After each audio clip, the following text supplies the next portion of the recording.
here we go. My first Sims video. This is something new to me. Though Sims is not new to me, recording videos for YouTube is. So being that this is the start of my simming on YouTube journey, I guess introductions are in order. Hi, I'm Amber. Sometimes my friends call me Amby, but Amber is totally fine. Amberly is cool too. I don't have a very good video recording setup. My recording space is a hot mess, so no video within video at this time, but this is my self-sim, so Sims face to voice, I guess.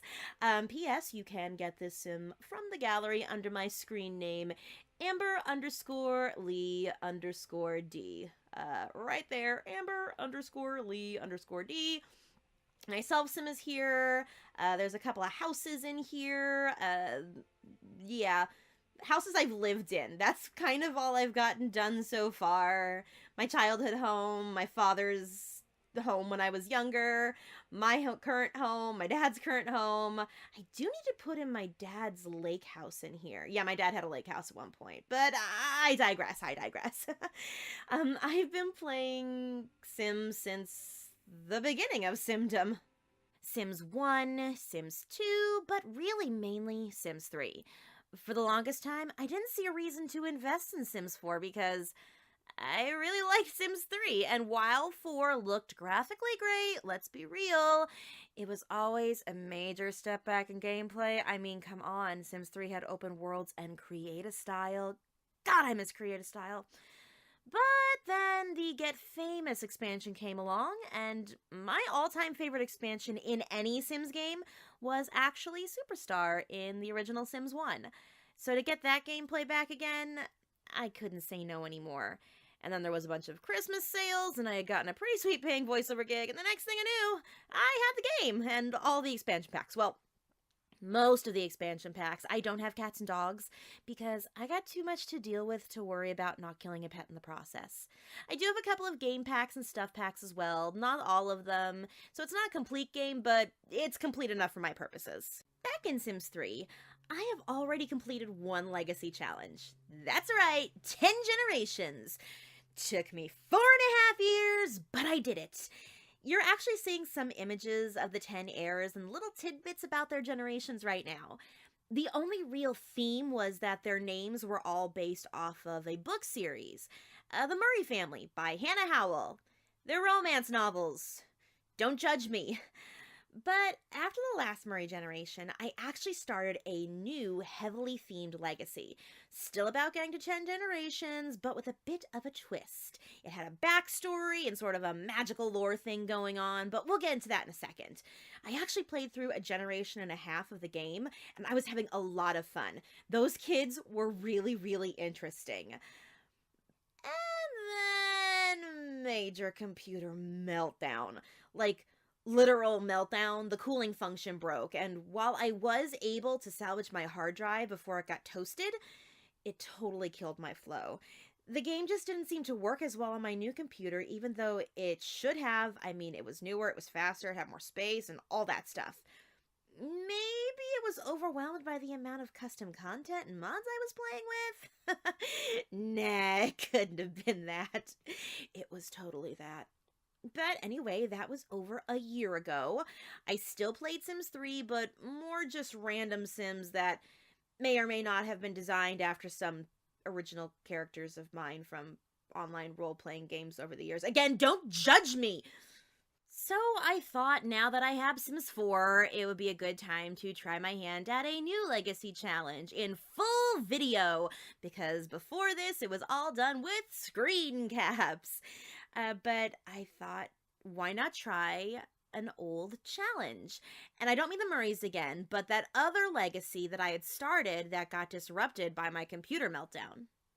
So what is the theme of this heavily themed legacy challenge? Fairy tales! Settle in, it's story time. The abridged version, because this was way longer when I originally composed the story. And I'm totally not redoing all the screen caps again, so here's the Sims 3 version of the backstory. One Once upon a time, the brothers Grimm lived in the Sims 3 world of Dragon Valley. This world was the source of all other magical Sims in all the other worlds. Fairies, vampires, werewolves, witches, etc. Quick sidebar, I know there is a mod for this, but where are my supernatural Sims in Sims 4 EA? I want them, and I want hybrid offspring. Give me vampire fairies. I'm just saying. But back on topic. The Brothers Grimm were writers that wrote a very famous history book about the residents of Dragon Valley, because all the fairy tales that we think are stories were once real people. Someone took a copy of this book with them into the world outside of Dragon Valley, and it became what we think it to be today. Fake. But it is really fact. Also, fact. History repeats itself. No, really. In Dragon Valley, history always repeats itself, aka reincarnation. Even though the likes of Snow White, Sleeping Beauty, The Little Mermaid, and all the other fairy tale heroes and heroines lived and died hundreds of years ago, one day they would all return. It was just a matter of when and to whom. It was prophesized that from within the Grimm bloodline there will be born the mother of the tales, destined to begin the rebirth of all the fairy tale figures. From her shall be born the reincarnations for generations and generations to follow after. The problem was that on the day this mother of the tales was prophesied to be born, 2 children were born. Yes, both girls, Moriana and Serafina. So, which one was it? And yeah, it gets pretty cliche from here. The girls both grow up, and one is basically a perfect fairy tale princess. She's pretty and talented, and everyone really likes her. And the other is ill-tempered, and things just don't come naturally to her. And, of course, she gets super jealous of her seemingly perfect cousin. She's kinda evil, and she plots to have bad things happen to Serafina. But Serafina isn't as perfect as she may seem. See, she is the destined mother of the tales, and it's made her kind of unstable. Think about that. What it would be like to have hundreds of fairy tale characters in your head, all talking at the same time, wanting attention. So while Moriana is jealous that her cousin is going to one day be revealed as the mother of the tales, Serafina is jealous that when that day comes, Moriana is going to get to live a normal life, while Serafina is going to be trapped under heavy expectations.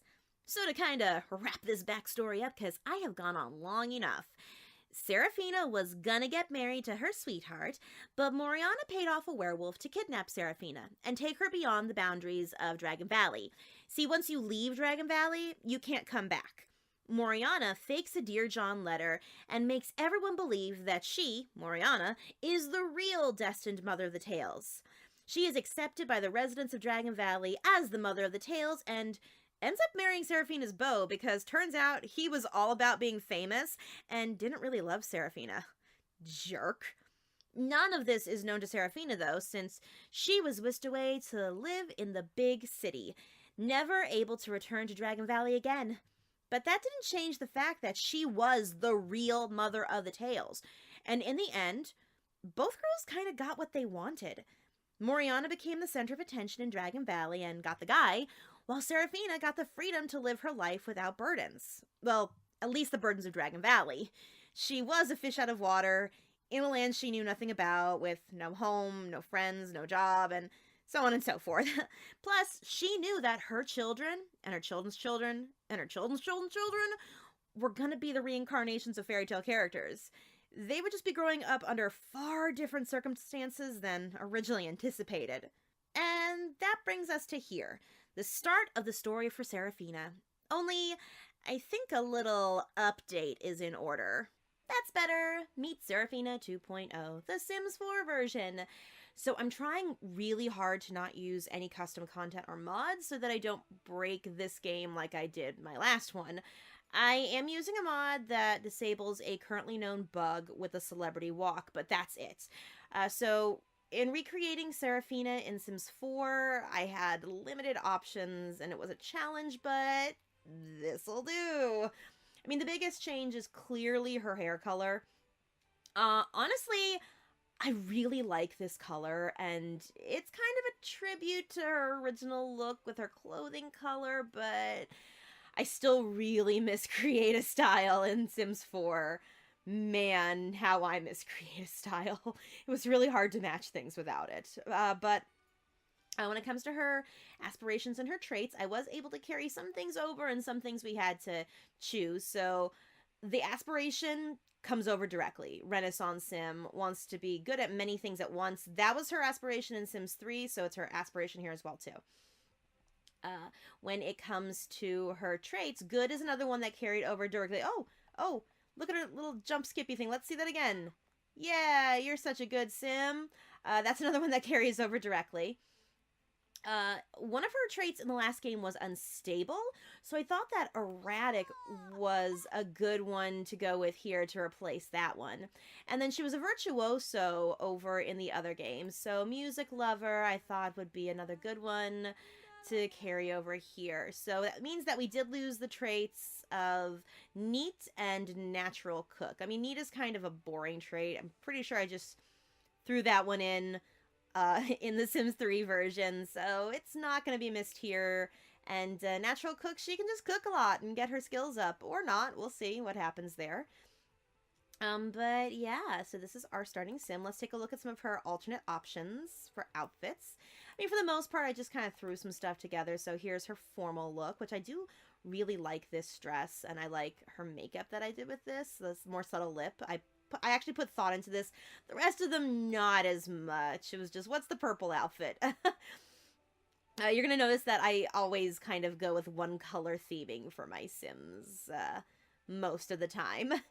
This is her athletic look, her sleepwear look, which I do really, really love this little outfit in the game. Like, I think this is such a cute little pajama set. Her party look, her swimwear look, her hot weather look, which I'm not super wild about at the moment, and I might change in the future, but for now it'll do.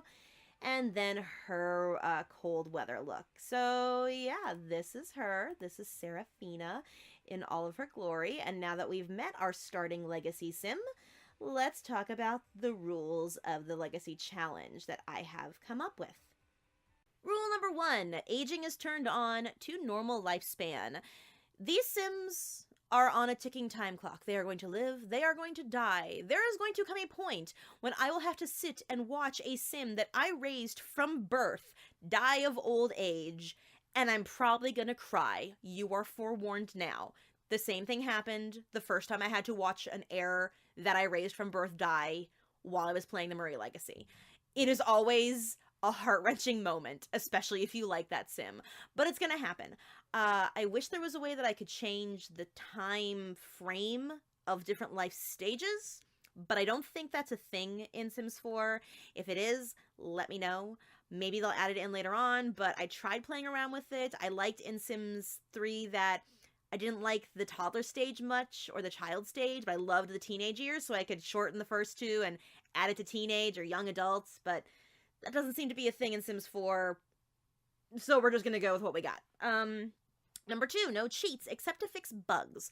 So basically what this means is no money cheats, no mood boosting cheats, no relationship boosting cheats, but we're gonna use cheats if we have to fix a stuck sim, or if I'm in buy mode and I can't place an object where I should obviously be able to place an object because buy mode still kind of sucks a little bit. I'm gonna use move objects on to put that planter in that corner, like things like that. That's okay, but basically no cheats to get ahead. Number 3, all spare children get kicked out of the house.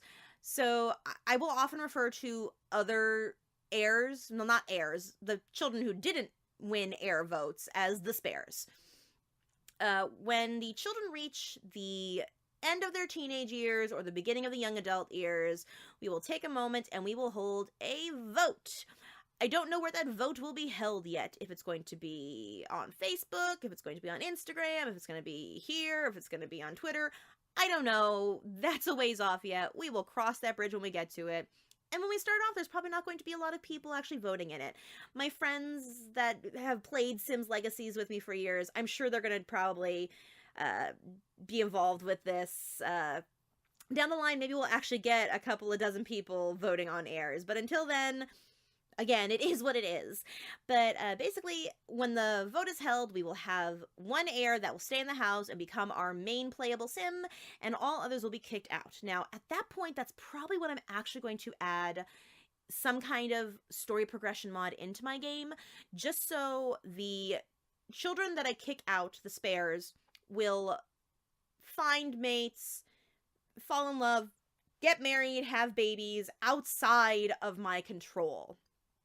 And when that happens, then I can invite them over for, like, family holidays and stuff, and just be like, hey, look at these kids that Peter Pan had with some random NPC sim while I wasn't controlling him. Isn't that funny?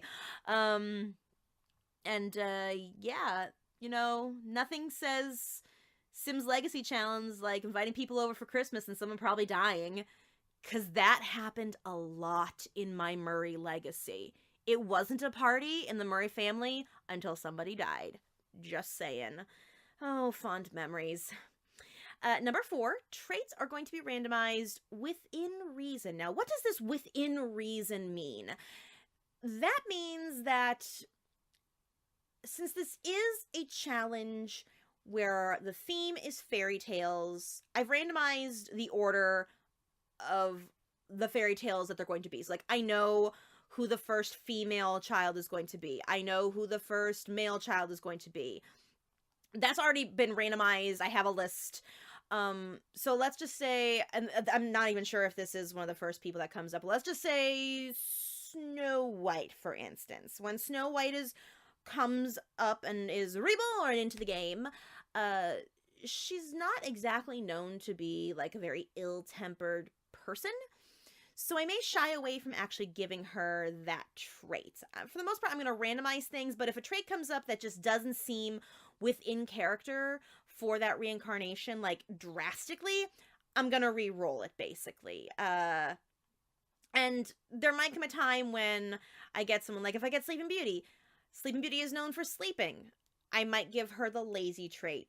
Things like that. Just things to make these children, these reincarnations, these offspring, more like the counterpart of who they are supposed to be. Still gonna try and randomize as much as possible, but I'm using this one kind of to my discretion, and that's just the way it's going to be. It's my rules in my game. And then number 5, which is the final really big rule, which is the Sims are going to direct the play of the game. I am not going to go into a generation and be like, hey, this is the generation where I want my kids to be movie stars, so I'm going to push them to be movie stars. If the kids don't want to be movie stars, they're not going to be movie stars.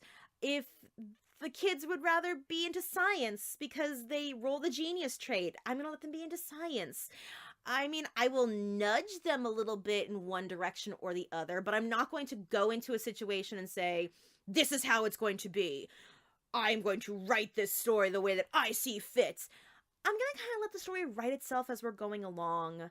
Again, might nudge a little bit in this direction or in that direction, but I'm not pre-writing what I want to happen in this game. That's part of the challenge. I'm not going to write a story. I'm going to let the story write itself. And that's about it. It only took us like 20 plus minutes to get through this, which is actually shorter than I thought it was going to be when I was writing all my stuff down for it. So that's a good thing. So this wraps up episode 0 of the Grimm Legacy Challenge. And in our next episode, episode 1, Generation 1, we will plop Serafina in the middle of the world with nothing but the clothes on her back. She's not even going to have any money, you guys. More about that in the first episode. We're literally just playing this like she was plopped in the middle of the street with nothing.